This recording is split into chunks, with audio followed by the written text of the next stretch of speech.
दोस्तों जरा सोचिए, एक बच्चा जन्म लेता है, विज्ञान कहेगा ये कोशिकाओं का मेल है, डीएनए का खेल है। आध्यात्म कहेगा यह आत्मा का नया सफर है। जब कोई मरता है, विज्ञान कहता है दिल रुक गया है, दिमाग बंद हो गया है। आध्यात्म कहता है जीवन की यात्रा शरीर से बाहर निकल गई। दोनों सच कह रहे हैं, लेकिन अपनी अपनी भाषा में। यहीं से सवाल उठता है, क्या अध्यात्म और विज्ञान टकराते हैं या ये दोनों मिलकर इंसान की असली तस्वीर बनाते हैं। विज्ञान खोज बाहर की है, अध्यात्म खोज भीतर की। विज्ञान पूछता है यह ब्रह्मांड कैसे बना, अध्यात्म पूछता है मैं कौन हूँ। दोनों का उद्देश्य सत्य की खोज है, पर तरीका अलग अलग है। जैसे दो लोग समुद्र के किनारे खड़े हों, एक वैज्ञानिक है, वह पानी की बूंद को माइक्रोस्कोप में देखेगा। दूसरा साधक है, वह लहरों की ध्वनि सुनते हुए ध्यान में डूब जाएगा। दोनों समुद्र को समझना चाहते हैं, लेकिन मार्ग अलग है। इतिहास के पन्ने गवाह हैं कि कई बार विज्ञान और आध्यात्म आमने सामने आए।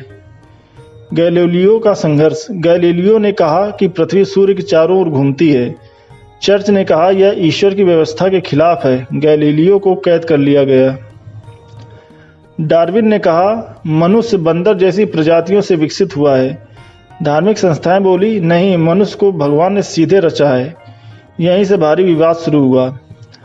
भारत में वेदांत और विज्ञान। वेदांत कहता है सब कुछ चेतना है, विज्ञान कहता था सब कुछ पदार्थ है। दोनों की भाषा अलग थी, लेकिन लक्ष्य वही, ब्रह्मांड को समझना। यहीं से लोगों ने मान लिया कि दोनों टकरा रहे हैं। विज्ञान ने हमें क्या दिया? बिजली, इंटरनेट, चिकित्सा, अंतरिक्ष यात्रा, मोबाइल और एआई इत्यादि। लेकिन विज्ञान एक सवाल का जवाब नहीं दे पाता, मनुष्य दुखी क्यों है? दुनिया भर में तकनीक बढ़ रही है, लेकिन अवसाद, चिंता और अकेलापन भी बढ़ रहा है। यानी विज्ञान बाहर जीत रहा है, लेकिन भीतर हार रहा है। आध्यात्म क्या देता है हमें? ध्यान, योग, करुणा, आंतरिक शांति, प्रेम। भगवान बुद्ध ने कहा संसार दुखमय है, लेकिन ध्यान से मुक्ति संभव है। महावीर ने कहा अहिंसा ही धर्म है। ओशो ने कहा आध्यात्म प्रयोग है, विश्वास नहीं। आध्यात्म ने भीतर की आग बुझाई, लेकिन विज्ञान की तरह वह बाहर की दुनिया बदल नहीं पाया। समस्या ये नहीं है कि विज्ञान और आध्यात्म सच को अलग अलग देख रहे हैं। समस्या यह है कि विज्ञान कहता है जो दिखाई दे वही सच है, आध्यात्म कहता है जो भीतर अनुभव हो वही सच है।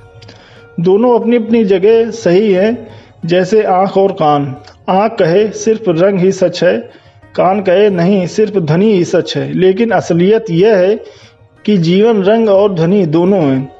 आज का विज्ञान धीरे धीरे आध्यात्म से मिल रहा है। क्वांटम फिजिक्स कहती है कण और तरंग दोनों साथ हैं। आध्यात्म कहता है ब्रह्मांड लहरों और ऊर्जा का खेल है। न्यूरोसाइंस कहती है ध्यान से मस्तिष्क की संरचना बदल जाती है। आध्यात्म हजारों साल से कहता आ रहा है ध्यान से मन बदलता है।